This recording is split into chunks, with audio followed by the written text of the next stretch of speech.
My guest tonight has written 3 best-selling books, and his TED Talk on inspiring leadership is one of the most watched of all time. When he talks, it is impossible not to listen.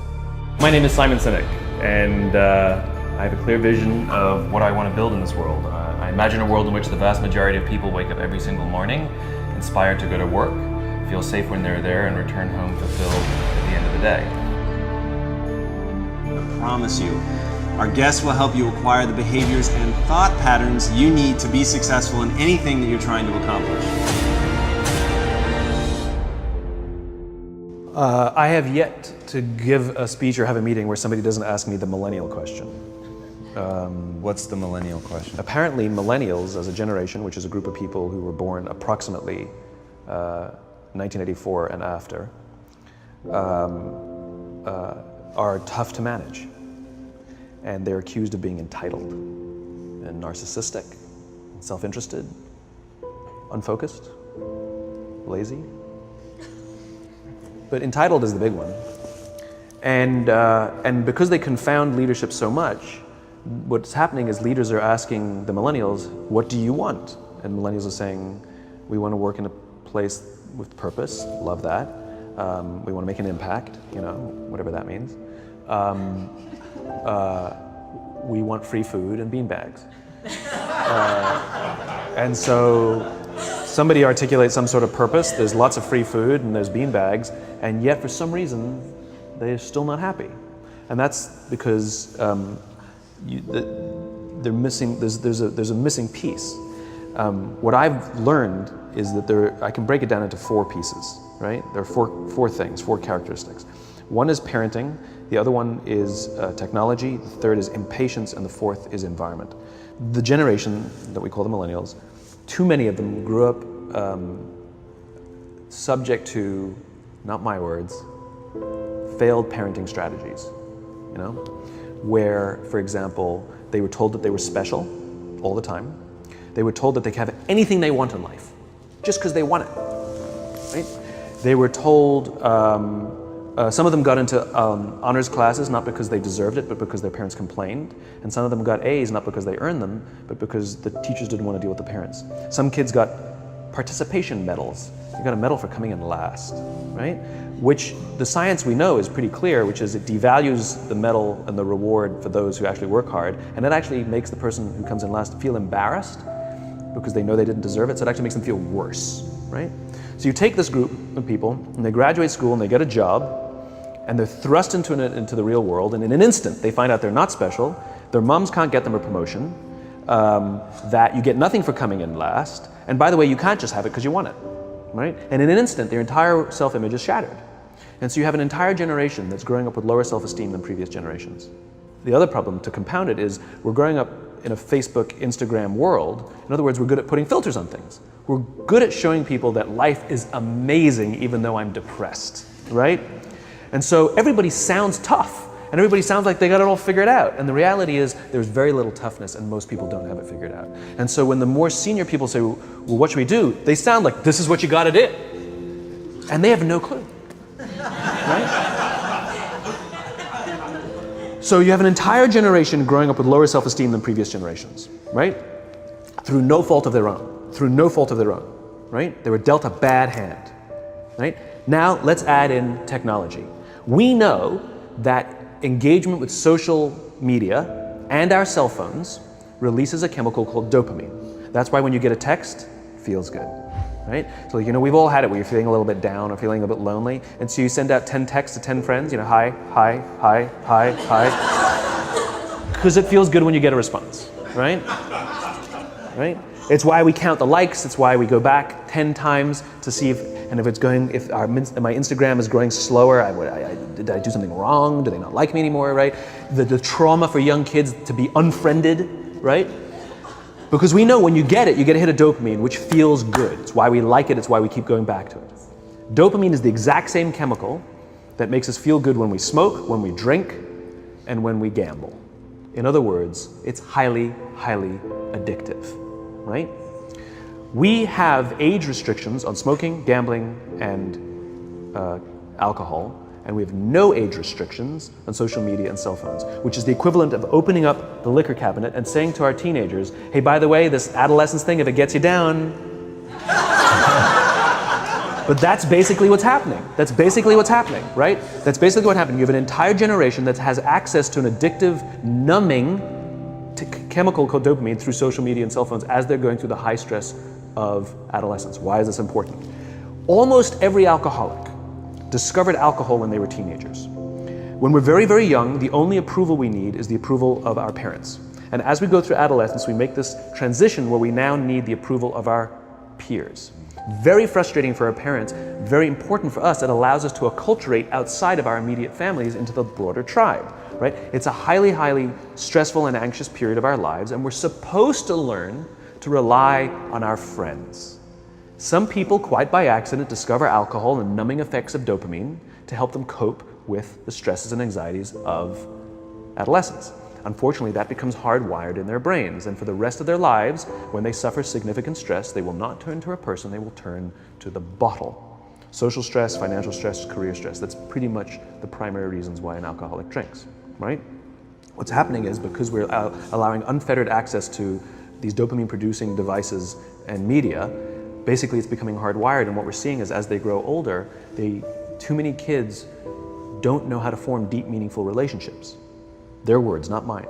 They will admit that many of their friendships are superficial. They will admit that their friends, that they don't count on their friends, they don't rely on their friends, they have fun with their friends, but they also know that their friends will cancel on them if something better comes along. Deep, meaningful relationships are not there because they never practice the skill set, and worse, they don't have the coping mechanisms to deal with stress. So when significant stress starts to show up in their lives, they're not turning to a person, they're turning to a device, they're turning to social media, they're turning to these things which offer temporary relief. We know, the science is clear, we know that people who spend more time on Facebook suffer higher rates of depression than people who spend less time on Facebook, right? These things balanced. Alcohol is not bad, too much alcohol is bad. Gambling is fun, too much gambling is dangerous, right? There's nothing wrong with social media and cell phones. It's the imbalance, right? If you're sitting at dinner with your friends and you're texting somebody who's not there, that's a problem. That's an addiction. If you're sitting in a meeting with people you're supposed to be listening to and speaking, and you put your phone on the table, face up or face down, I don't care, that sends a subconscious message to the room that you're just not that important to me right now, right? That's what happens. And the fact that you cannot put it away is because you are addicted, right? If you wake up and you check your phone before you say good morning to your girlfriend, boyfriend, or spouse, you have an addiction. And like all addiction, in time, it'll destroy relationships, it'll cost time, and it'll cost money, and it'll make your life worse, right? So you have a generation growing up with lower self-esteem that doesn't have the coping mechanisms to deal with stress, right? Now you add in the sense of impatience, right? They've grown up in a world of instant gratification. You want to buy something, you go on Amazon, it arrives the next day. You want to watch a movie? Log on and watch a movie. You don't check movie times. You want to watch a TV show? Binge. You don't even have to wait week to week to week, right? I know people who skip seasons just so they can binge at the end of the season, right? Instant gratification. You want to go on a date, you don't even have to learn how to be like, hey. You don't even have to learn and practice that skill. You don't have to be the uncomfortable one who says yes when you mean no, and says no when you mean no, and yes when you don't have to swipe right. Bang, I'm a stud. Right? You don't have to learn the social coping mechanisms, right? Everything you want, you can have instantaneously. Everything you want, instant gratification, except job satisfaction and strength of relationships. There ain't no app for that. They are slow, meandering, uncomfortable, messy processes. And so I keep meeting these wonderful, fantastic, idealistic, hardworking, smart kids. They've just graduated school. They're in their entry-level job. I sit down with them and I go, how's it going? They go, I think I'm gonna quit. I'm like, why? They're like, I'm not making an impact. I'm like, you've been here 8 months. You know? It's as if they're standing at the foot of a mountain and they have this abstract concept called impact that they want to have in the world, which is the summit. What they don't see is the mountain. I don't care if you go up the mountain quickly or slowly, but there's still a mountain. And so what this young generation needs to learn is patience. That some things that really, really matter, like love, or job fulfillment, joy, love of life, self-confidence, a skill set, any of these things. All of these things take time. Sometimes you can expedite pieces of it, but the overall journey is arduous and long and difficult. And if you don't ask for help and learn that skill set, you will fall off the mountain, or you will, the worst case scenario, and we're already seeing it, the worst case scenario is we're seeing an increase in suicide rates, we're seeing an increase in this generation, we're seeing an increase in accidental deaths due to drug overdoses, we're seeing more and more kids drop out of school or take leaves of absence due to depression. Unheard of. These are all, this is really bad. The best case scenario, those are all bad cases, right?